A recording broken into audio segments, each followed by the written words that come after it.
What's up, barbecue crew? Today we're going to show you two different ways that you can get some great looking and great tasting steaks off your Grill Grate set.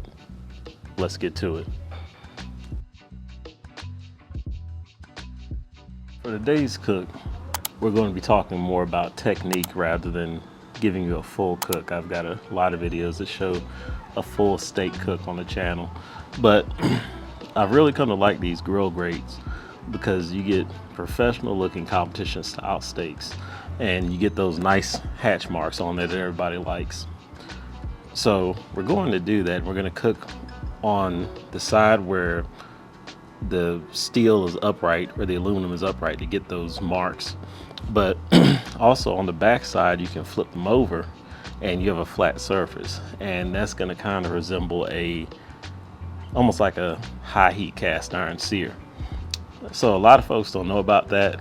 So we're going to do two similar steaks in two different ways, and we're going to cover that today. Now you can see we have the two grates on the left facing right side up. We have the one grate on the right that's facing down, and we're going to use that flat surface to sear on, and we're going to use the grates on the left to do the traditional cook. So I'm going to get the Grill Silverbac up to 500 degrees, and then I'm going to come back and spray all three sets of Grill Grates with some pan cooking spray.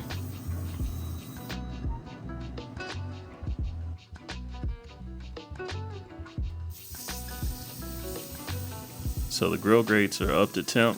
The grill is at 500 degrees. The Grill Grates are actually at about 600 degrees, and we're going to cook the sear steak for 2 minutes on one side, and the hatch steak we're going to cook for 1 minute and then do a half turn on it and cook for another minute.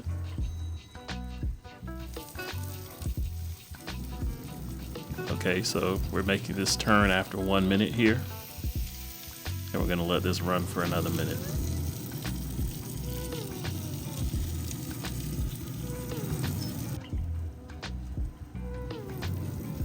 Okay, 2 minutes are up and it's time to flip.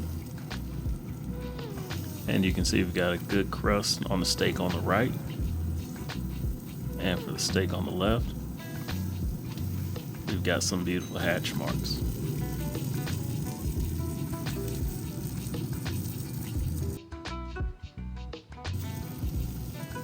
And we've repeated the process on the other side, cooking for an additional 2 minutes to end up at 133 degrees internal.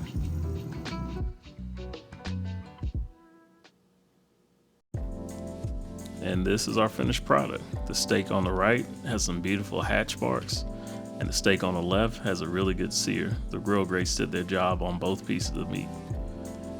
And when it comes to personal preference, I prefer the flavor of the pan-seared steak just because of that crust.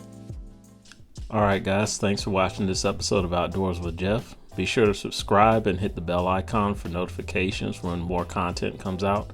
And also check out these videos here on the channel as well.